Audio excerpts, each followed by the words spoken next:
This episode is sponsored by the government. With our declining population, it's time for another baby boom. So millennials, Gen Zers, we'll roll back car seat requirements. We'll send you a potty training coach. We'll cut childcare costs in half. Just have another kid for America. Check us out at bunintheoven.com.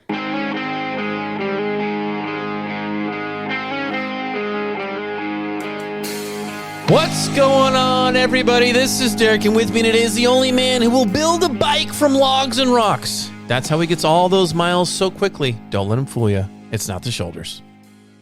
Carl Mandarelli, how you doing? I'm doing good, my friend. Welcome to the Backpacking Adventures podcast, brought to you by the Made in America quilt makers in Light Equipment.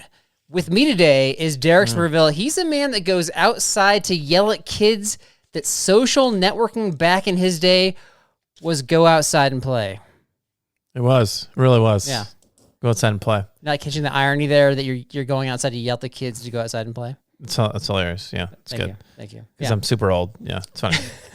What are you, the silent generation? Is that what they call your generation? Mine was the one before that. I don't think they had names before. No, they did. What was it called? I can't tell you all the answers to, some things might be brought up later today. It's a trivia question. I won't know the answer to that, so you can save that one. Don't Google it. So, we all heard it here, folks. He doesn't know the answer, and so if he suddenly gets it, we know he Googled it. So right. That's funny. So we got, so baby boomers, we're kind of picking on the baby boomers, but in reality, we're going to be picking on a lot of different generations today. Yeah. And I actually reached out to a couple boomer Patreon supporters that have been on our trips. Two, actually, my favorite people to go with. You've been with one of them. So I've got Christine from Arizona and Doug from California. Yeah, I know. And they gave a lot of the information that we're going to be providing today. So it's not like we're just bashing them for the sake of bashing them. They've learned from their mistakes. But some of this stuff I think is still kind of out there and people still believe. So I think this is going to be a helpful episode. What do you think? I hope so. If not, it'll be good fun to mock these people. I mean, isn't it the responsibility of like the younger generation to question the older generation? Like, why did you do that? Oh, for sure. It's weird to be on the other side of the coin now. I feel like I'm getting mocked. Yeah, but I don't know. Like, I feel like, okay, I just know that, like, as a Gen Xer, I'm not perfect. I'm probably messing something up, and I'm trying. I actually ask my kids all the time, like, all right, what's going on here? What are we doing that doesn't make any sense? And they're pretty gracious, but. Yeah. Was there something that you like question your parents about? You're like, I can't believe they did that. Well, smoking while pregnant. That was the thing. Wait, did your mom smoke while she was pregnant with you? Okay. No. But she knew people that did. That would have explained a lot. I know, right? But you would think there's still that mystery you still have yet to solve. That's true. Yeah. So there was that. I think there was, back in those days, like I would just like it wasn't really their fault, but well, maybe it was the lawmakers' fault. Like I would be in the back of the station wagon with just no seatbelt, bouncing around for huge road trips. There was no safety concern. My sister and brother were not wearing seatbelts. Like nobody's wearing a seatbelt. It was ridiculous. Did you know that like some people think that we've overcorrected that, and so these crazy car seats. I don't know. I saw this study where it was like they did this correlation where ever since they had these safety laws with the car seats and you have to dig in and buckle them in, and then it takes forever to get the kids in, they can't buckle themselves, that some people are like, this is a hassle. We're going to have fewer kids as a result. Like, it's actually causing a decline in the population. It's like too much effort to just get them in the car. Yeah. Yeah, I mean, I could see that. I could see that being annoying. With new parents, the two big milestones I tell them, you're going to be so excited when your kids learn to potty train and when they can buckle themselves. Those are like the two. That's sad. It's kind of sad. But don't you think so? No, I see the victory there for them. But okay. I mean, it was true though. It's kind of true though, because I think I could see why it'd be way more annoying. I remember just like my mom would pop the trunk, I'd jump in, or I'd just we'd all just jump in and stuff's all over the place. There was no concern for safety. Dude, you probably did that as a teenager though. You can't just blame your parents for that stuff. There was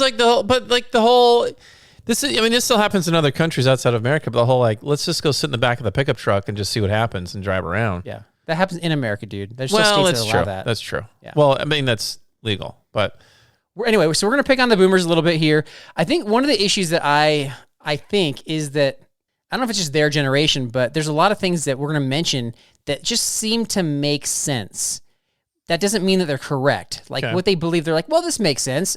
but in reality, there's no studies done on them and there's no proof behind it. And so, but that sort of lie got perpetuated for a long time. And again, some of us still believe that today, and we're going to find out. So, yeah. All right.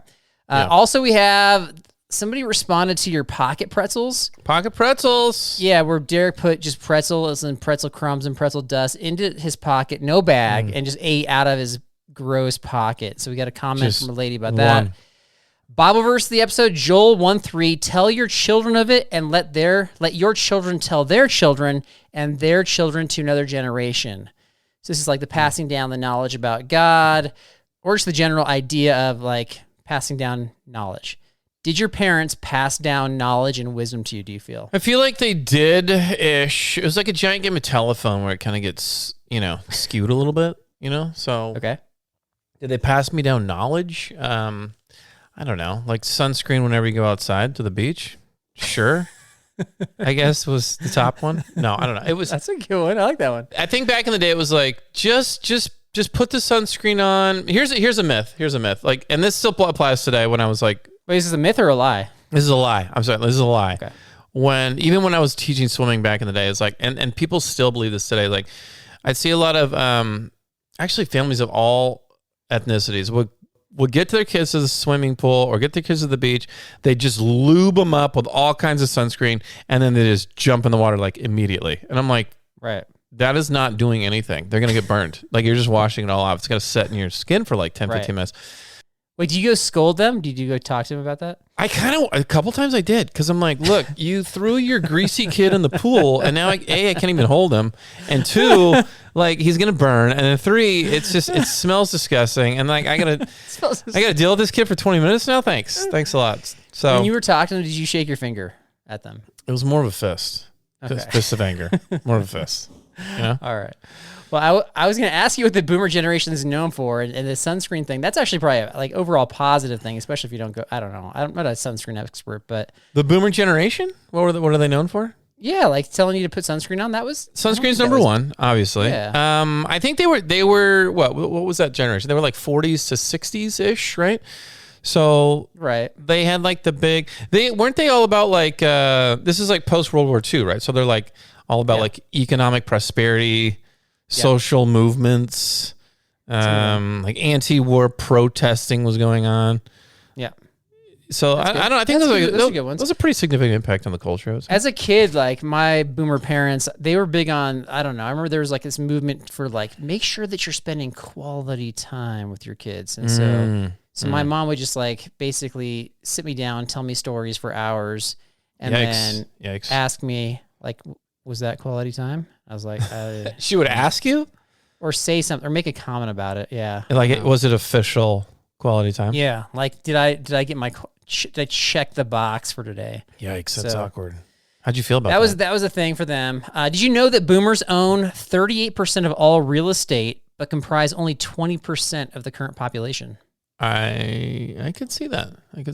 Yeah, yeah. Would you think that they are the reason for like increased housing prices and lack of availability, all that stuff? Lack of availability. Well, housing, I think that there's a lot of like, if you think about it today, like my grandpa, probably 40s, right? My grandpa was that age. He was just buying up stuff. He had lots in Laguna Beach. He told me he was buying for $100 a lot.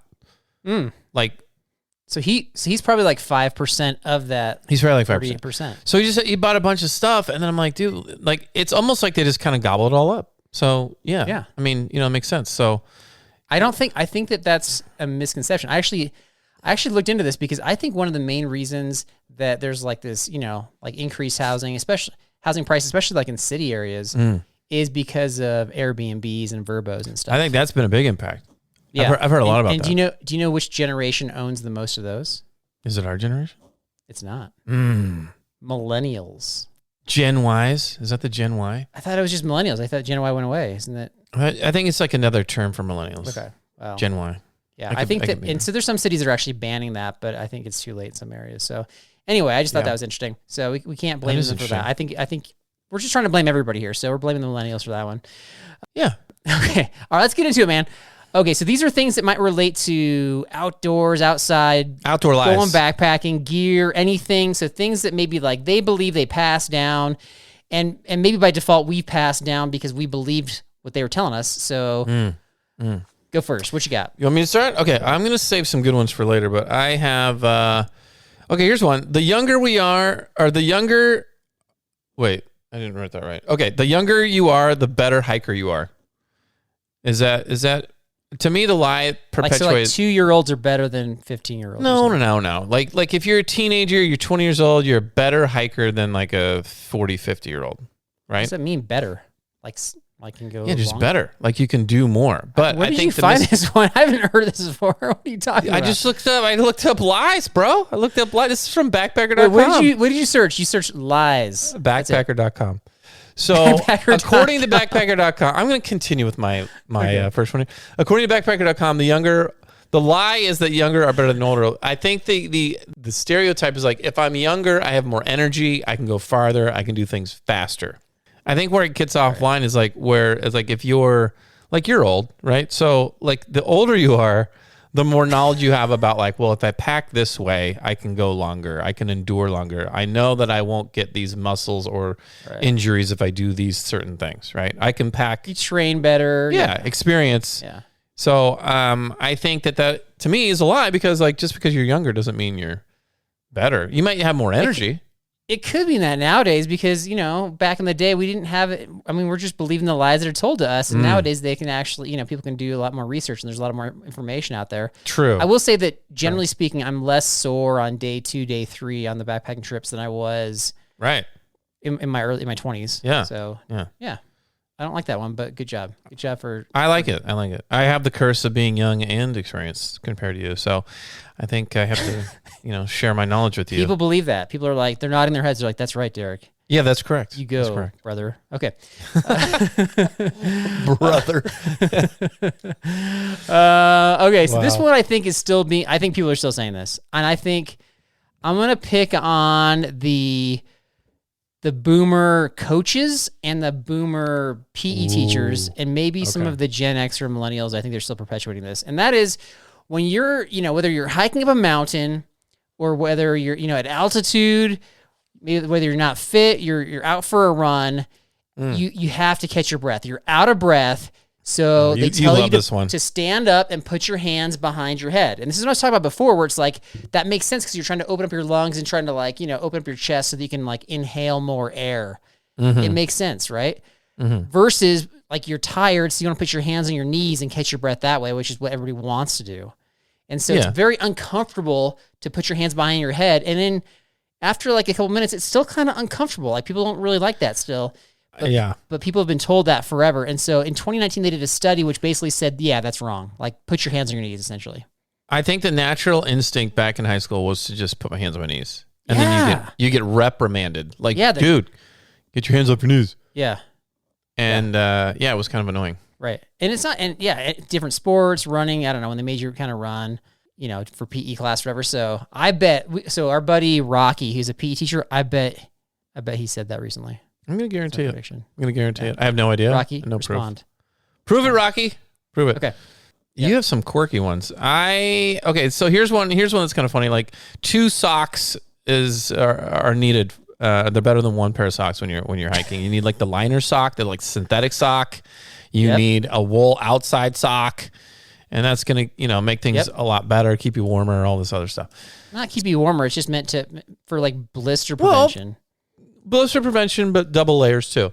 What is to me? I mean, to you, what do you think of when you hear that? Is that something that's like complete nonsense in our generation, or is it like? So there's still people that believe this, and maybe if it works, hey, if you're using this and it works for you, that's great. If you want more friction, more layers on your feet, then that seems like a really bad idea to me. I prefer just 1 sock, and I've tried the liner sock thing. And it's increased my blister rate, I'll say. Yeah. So I think that's nonsense. There's a brand of sock out there that makes the liner socks built into the wool socks. But at this point, I just want like a thin, breathable sock. So that way, if it gets wet, it dries out fast. And I'm okay with the wool sock, but 2 socks is overkill. Like this one doesn't even make sense in the first place. Like if you've got more friction, you'll have less blisters. That's nonsense to me. And guys, we've seen this firsthand when I challenged Carl to wear cotton socks only. He got them nice and good and wet, and his Hobbit feet did not get any blisters whatsoever. So that was a lot of friction too. I was surprised. The real truth behind it is like shoe fit is the key to blister prevention. That's huge. Yeah. Yeah. Socks definitely help 100%. You don't want the cotton socks, like for some people that don't go outside as often, if they're doing like you are, like you're training in Costco, like you probably couldn't handle that cotton sock challenge. Let's be honest. In Costco, that'd be tough. It's a lot of walking, Yeah. So no, cotton socks and my baby soft heels just don't get along, Yeah. Some of us are more sensitive.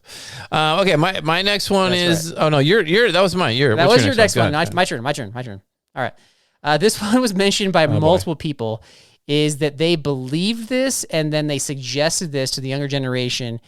They said that you need to scoop water directly out of the creek with that metal Sierra cup because in their day, Giardia simply hadn't been invented. Invented. I love it. I love the word. That was a quote. Invented. That's from Christine. That was her quote. Yeah. I heard like a similar one, Christine, where it was like, as long as you're just scooping it from a running river, there's no I've heard. Yeah, I don't know if. Yeah, I got to do studies on that. I've heard that if it's like coming off the rock, that there's less likely. I mean, obviously that's gonna be better than stagnant water, right?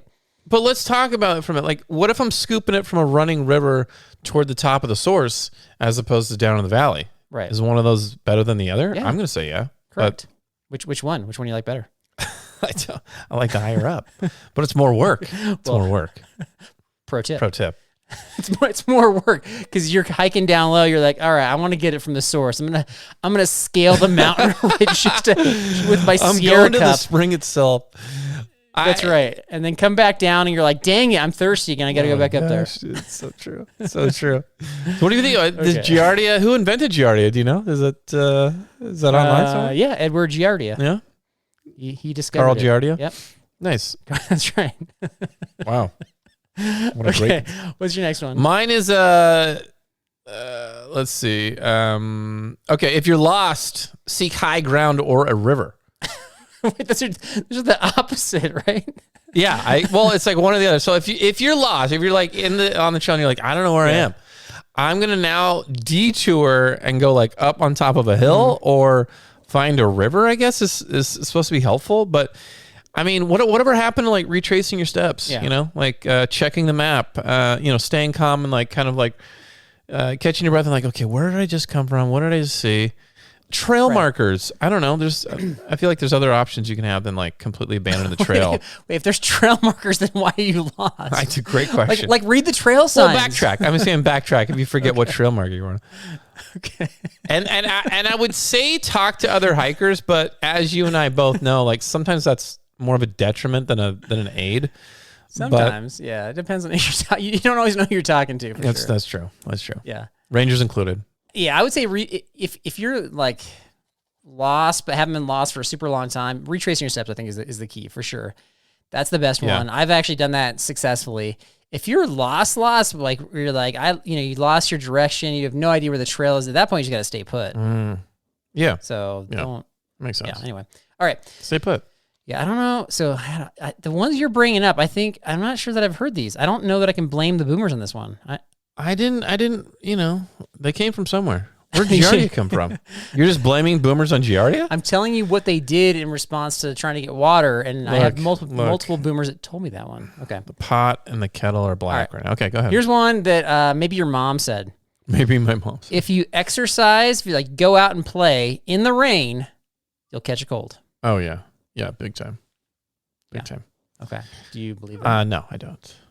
Okay. No. Yeah, I think that, you can catch a cold. Absolutely. If you're just like standing out there absorbing the rain and you're getting freezing, but if you're actually like hiking or exercising in the rain and you're keeping your body temperature up and you're wearing proper clothing, then like there's no guarantees, of course, but it's unlikely. Yeah. I mean, is that like along the same vein of like, hey, you just had lunch, you got to wait 2 hours to go swim?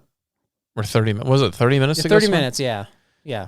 Is that true? Or are you going to like... I remember as a kid that like they made fun of that when I was a kid still. Like they're like, I remember seeing this like Far Side comic strip where where one kid had like one chip And then the mom's like, don't go swimming for 30 minutes. And he's like, I just had one shit, Mom. I don't know that I think that boomers made fun of themselves for that one. Okay. Yeah. All right. Okay. I think I have one more good one here. Let's see. Oh, here we go. And I don't know if this is the boomers. Maybe this is Gen X. I'm not sure, but maybe you've heard this. You're warmer sleeping in your sleeping bag if you're naked. Is that true? You're warmer? You're warmer if you're naked in your sleeping bag. Dude, that's a controversial one right there. I know. Some people still think that's true. I have not read studies about that, but some people will do that. Like, it feels like you shouldn't be warmer because you've got more insulation with layers on. But then is the skin on the synthetic or the down sleeping bag going to create more heat, moisture, sweat, all these other things? Right. I'll tell you what, people are going to respond to this, and we're going to get responses both ways. It's controversial. 100%. So that's what I'm here. I'm here to stir the pot. That's a good one. What about if it was under a quilt? You know, these little outdoor quilts you're so amped on. Yeah, I don't know. Does that change anything? Same thing. Same issue. What are you talking about? I don't know. I'm just asking. What if the sleeping bag is unzipped halfway? Well, then that's going to let a draft in, and that's a problem. You know? Okay. Give me one more. That was it for me. I got a couple more. Let me see here. All right, this is one that I was told as a kid. We went and visited the Grand Canyon. Okay. And we looked over the edge. Okay. And then we drove up to the next lookout spot, and then we looked over the edge, and I was like, dude, how do you get down there? And I was told, if you want to go to the bottom of the Grand Canyon, you got to ride a donkey. Yeah, the whole mule donkey thing. Yeah. Yeah. So you can't hike down there. You have to, you got to get a ride down there. They said that was the only way? Yeah. Maybe you weren't paying attention. Maybe he meant in that section. No. No? No. He meant the whole canyon. Okay. Another one is, this one I know, I had a buddy that I used to go backpacking with, and his early trips were with the boomer dad, who always said to burn trash in the campfire. Ooh, and he was not the only one that said that, but I think he might be the only one that says I think they had some stove that uses those green propane canisters. Yeah. And when those are done, just put them under a rock. Put them under that was really? Yeah. That seems. I don't know that all boomers did that one. That was definitely one. I think that's case by case. That just seems negligent and lazy. Yeah. Yeah. 100%. Okay. This is one of my favorite ones. I don't know if this relates to backpacking, but this one blows me away that people believe this for years. Eating low-fat, high-sugar foods will help you lose weight. Do you remember that whole low-fat? Yeah. 80s, 90s, fat-free this, fat-free that. And it was loaded with sugar, but it's low-fat, so you're gonna lose weight by eating these foods. Oh my gosh. Yeah, which if you're okay, this is what I'm talking about. Is you think about it. Eat less fat, you'll be less fat, right? So that's kind of the rationale, but that's not based on any evidence or studies. No. So it's amazing they had that mentality and then got the stuff out there on the market for people to buy. It's pretty wild. Yeah, that label, it was like a green label on the food, low fat. That was a thing for sure. Ugh, fat free, low fat. Yeah. I mean, I do like me some low fat soy sauce. You know, where did that come from? Not low fat, low sodium soy sauce. So I think that doesn't relate at all. Low sodium, low fat, low, all the little low labels, Low sugar? Low sugar, all that stuff on the cereals. You go low with everything, you're just going to be eating air at that point. Well, it's like a little safety bandage. It makes you feel like you're doing something better because you're choosing the quote-unquote healthier option with the low label, right? Yeah. Isn't that what it's all about? But then, I don't know. Do you end up just buying more of it because you think it's better for you and then you just eat more of it anyway? And then you overeat? Because the sugar's so addictive. I mean, you used to have a problem with the Carl's Jr. Mega Muffins. How did that play? Okay, Mega Muffins aren't a thing, but it was the Carl's Jr. chocolate cake. So, isn't that the same thing? A muffin and a cake? Yeah, muffin is just like a breakfast cake. Look, backpacking blisters. If that's not controversial, I don't know what is. A muffin and a cake, guys. Can we help Carl out here? A muffin is just a breakfast cake, and you're just trying to justify eating cake for breakfast by calling it a muffin. A muffin is a muffin. I'm going to leave it at that. I'm going to leave it there. You're lying to yourself. If you think that a muffin is not a cake, if you think a muffin's not a kind of cake, you're lying to yourself. I didn't say it wasn't a kind of cake. You're saying it is a cake. It is. You're saying a muffin and a cake are the same thing. Just because you used to have an addiction to Carl's Jr. Mega Muffins for doesn't your mean... birthday, no more cake. We're just going to do muffins only. Okay? How about that? No icing. Put a no candle little fun in it. design. Yeah, let's put a big old 100 on that thing. That's all I'm going to do. 100. That's all I'm going to do. Oh my Absurd. gosh. That's Yeah. absurd. Yeah, I think you're lying to yourself still, man. So when you're at Costco and you see the box of like 12 chocolate, they don't have those anymore. well, when they did, this is back in the boomer days. I don't know. When they had the big mega muffin boxes, like, is that you're just buying just 12 cakes? Right. You're so, and you know that's true. You know, like look at the ingredient, compare Costco muffins to your typical cake. It's the same. Let's put this next to I just bought a Costco giant sheet cake with chocolate, blah, blah, blah, blah. Did I just buy a giant muffin? Yeah. How do you make it in life? A muffin with frosting, essentially. So people at the stores must hate you. Be like, hey, where are your cakes at? And they'll be like, it's on aisle 5 with the muffins. I'm like, oh, okay, well, that's the same thing. That's right. All I do is I scold people. You're the one you're talking to parents, shaking your fist about the sunblock thing. You think I'm just like talking to people like, don't call that a muffin, it's just a cake. I'm not doing that, dude. Do they keep the muffins and the cakes in the same area in the store? They do at Costco. They absolutely do. You know they do. You would know, actually. That's fair.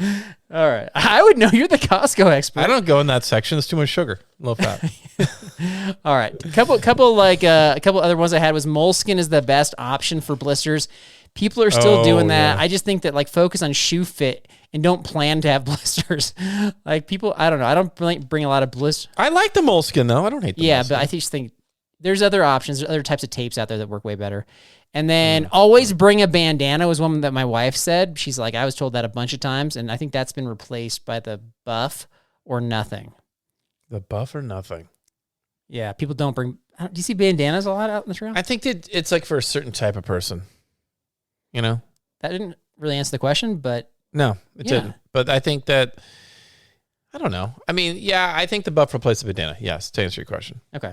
Because a bandana is like multi-purpose. Like you wipe your nose on it, you cover your head with it, you get it wet and put it around your neck. And people are like into the buff or that kind of stuff. Is it weird to think that the buff, like you're going to get it wet, put it on your neck? Some people wipe their nose with it and they put it back on their head. Is that weird? Is that a thing? No. Like I saw you wiping your nose with yours. A lot. Yeah, and then you put it on your, then you covered your face with it. It's gross. Well, or you are wiping your nose and you're like dipping it in the stream. So, rinse it off. And now there's like your snot is in the stream. And now you've got snot giardia going down that people are kind of dipping in with their Sierra cup. And that's not what you want either. I think, that's how giardia was started giardia. Actually. So There you go. All right. I think we hit more than 10. I got to count those up. But we got lies the boomers told you that some people are still believing. And so what do we miss? What did we get wrong? What did Derek get wrong? Is a muffin a cake? Please share all those things. Is a muffin a cake? Yeah. Wow. All right. You got trivia? Woo. I got trivia. We have generational trivia right after this. Out on the trail, capability isn't optional. It's essential. That's why I'm using Case knives. Built for whatever comes your way, these knives have been trusted for more than 100 years. On the job, in the wild, and even to the moon. Made with craftsmanship in Bradford, Pennsylvania, every Case knife is a piece of American grit you can count on. Whether you're splitting kindling, cutting paracord, or just cutting up some tape to take care of a blister. Case knives, every day capable. Do you struggle with joint pain, breathing at altitude, uneven terrain, or simple exhaustion? Then it's time to up your trail game, folks, with our good friend Rowan from Summit Strength. He's got a specialized program that will be just right for you to conquer your next adventure. Don't be left behind by the group again. Get your hands off your knees, get your butt off the log, and feel good getting after it with Summit Strength. The link to your success is always in our episode description, but you can check out all the information you need at summitstrength.com.au/online. It's time to be strong and pain-free for your next adventure. Generational trivia. All right, what you got? All right, here we go. Question 1. Which generation is known for the resilience and strong work ethic? They valued stability and security over all other things. What? Are you giving me multiple choice or? No, this is fill in the blank, like you gave me a few weeks ago. Okay. Baby boomers. Incorrect. It is the silent generation, which you mentioned earlier. Who doesn't value those things? Who wants chaos? The rest want chaos? No, because other people, back like Grandpa's day, right? It's like, go to work, strong work ethic, security, get those bonds, get the, like have a home and secure, get those bonds. And now today it's like, I need a work-life balance. You know, I need to like think about me. I need to, you know, it's not as. That's fair. That's fair. Okay. Yeah, the work thing for sure, but the safety and security, people always want that. Always. They do, but do they always? Well, we'll go. That's another topic. Okay, number 2. Okay. This generation values experiences over material possessions. Ooh, this is a good one. I would hope it would be Gen X because, I don't know, like my mother-in-law passed away this past year, and so we're going through things, and like this has been a conversation I've had with my wife about it, but I think she's more sentimental over the stuff, and I'm more sentimental over places. So I don't know if that's generally true, but I'll go Gen X. It is the millennials, actually. Yeah, really? Millennials. Good job, Gen millennials. Y. I like this one because it made me think like, is this where like the minimalist movement started? I don't know. I could be wrong. Like, is this where like the ultralighters? Yeah, is this where like, let's just get rid of all this crud. Let's just live life. Let's have the experience. We don't need all this junk. Maybe they were so traumatized by their parents and grandparents' hoarded closets and garages that they were like, I don't want to have a house like this. I don't know. Yeah. That's me. Yeah, what's I don't know if this is your third question, but what's the generation that hoards the most? That's a good question. It's gotta be boomers. Be the silent generation? It's gotta be them because my grandpa, my grandpa's, his closet his garage was pretty horrible. He had like 20 vacuum cleaners. He had like 50 of each tool. I mean, it was pretty gross. Right. My parents-in-law aren't hoarders at all. I would guess it'd be that generation for sure. Like, don't throw it away. I would think it was silent generation. Yeah. All right. Final question. This is classified as the most annoying generation. What? I actually Googled this. What? And I found an answer for this. Well, it's got to be, I mean, it's always going to be the youngest generation or the youngest up-and-coming generation because people are always like, they don't work hard. They don't know how good they have it. So it's got to be like the Gen Zers, right? Gen Z! It was Gen Z. Yeah. Most difficult to work with. They have a perceived sense of entitlement. Yeah. And they have a lack of discipline, which you hear that a lot. Like, I don't need to be here 5 hours. If that's true, I'll say this. If that's generally true, I don't think that's their fault. I would say that's the parents' fault. Is the creation of social media a factor? And what you just described, maybe. Well, because you have kids, like, they don't go to an actual job. They just, like, create content online. Maybe I'm streaming video games. Maybe I'm making silly videos or whatever. Dancing on TikTok, and I'm making, like, tens of millions. I have like a lot to say about this, but I try not to talk about my world of teaching on the podcast. I don't want to get myself in trouble. So, you know what? We'll circle back when we're retired. How about that? Then I'll just kind of unload. Circle back when we're retired? When I'm retired from teaching. Yeah. Okay. I think those questions were fair, so I will accept the trivia loss on this one. And that was not good for you. That was tricky. Okay, bonus question. What was the generation called before the silent generation? Yeah, I don't know. Like, I didn't even know that I learned the silent generation just. I didn't know this either. When prepping for this episode, that's something I should have known. I didn't know this. So It was called. that would have been like the early 1900s, like the World War I generation. Great Depression. Okay. Yeah. Great Depression. The deceived generation.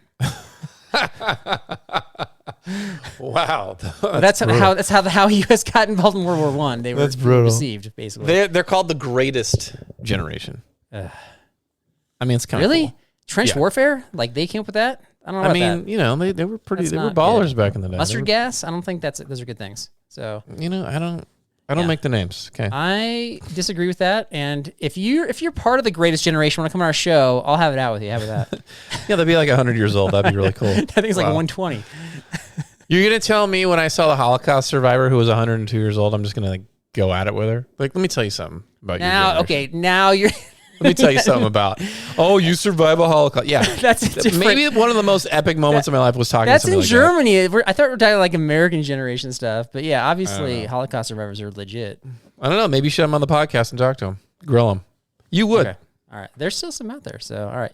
Why don't you find them and we'll have them on and we'll talk about lies the greatest generation told their youngsters. The biggest lie was telling me that a cake was a muffin. So that's all for me. You got tidbits? Okay. Tidbits. All right. So we got a new review. What's it's not even that new. It's from May, but we'll take what we can get. Unreadable name review. Unreadable name. Pretty in-depth review, actually. It's just one very direct sentence that said, these guys are nuts. Multiple exclamation points. Yeah. That's the first sentence. We're not going to read the whole thing. Yeah. But that's the best part, for sure. I am nuts. Yeah, thank you. We agree. But you know what? We want more reviews. So please, we want to read your reviews from the Apple Podcast app specifically. So if you're on Apple, please take the time. We'd love to give you a shout out. And if you left that comment, please send us your address. We got something good coming your way in the mail. All right. June Bible study in full swing. Not too late to join. Please reach out with my email address in the show description if you want to join. It's kind of a come when you can situation. And then we got a shout out from a YouTuber called Tasmania Hut Adventures. He invited us to stay at his beach house in Tasmania and go backpacking with him. Amazing. So Tasmania beach house? Yeah. I mean, he had me at Tasmania, so that's cool. Okay, well, there you go. So check his stuff out if you want Tasmania Adventures right there. New Patreon supporter, I mentioned him in a previous episode. I kind of got his story. He's Steve from Ohio, and he backpacked a ton before he got married. Now that his kids are older, he's back. I have a feeling he's a boomer, so now that he's back, we're giving him a shout out on the boomer episode. Hopefully he likes what we had to say. Boom it. And he said he likes our show because we don't just make boring YouTube gear videos. Hallelujah for that. Yeah. So is there I don't know what the saturation level is, but there's a lot of gear videos out and they're all like the same video by a bunch of different people. Is that what people want? More gear videos? Or do you want some more ridicularity? I mean, they're doing well. So do you want us to make fun of your generation? That's what they came for. That's what they want. That's what they want. And that's what we're here for. All right. Final tidbit is Kimmy from New York. This is in reference to our Catalina episode. She says, as usual, stellar episode. I enjoyed this one while hiking in my PJ pants in Crocs while eating peanut butter pretzels out of my sports bra while looking for sturdy pine cones to do my business. That is epic. That's an epic comment right there. I mean, do we have video footage? That's a question. We don't want. There's multiple things she mentioned there. We do not want video footage of. Well, multiple things. True, but I mean, what an imaginative situation there. If that was if actually you really are in your pajama pants and Crocs, and you can take a picture, we'll share it for sure. If it's Crocs with socks, I think we got to delete everything. But if it's Crocs no socks, I think we have a conversation here. Okay, yeah, that's my. Yeah. You're pretty judgmental on the Crocs. Yeah, super judgmental. Yeah. All right, that's all I got. That's all I got, guys. That was great. Always a pleasure. Check us out on the social media handles, backpackingblisters.com. We will see you next time. Remember, guys, if you need a buff, Carl just developed the Kleenex buff, which goes on your face, forehead, and nose for the snot and the pleasurable memories. We'll see you next time. I want to fly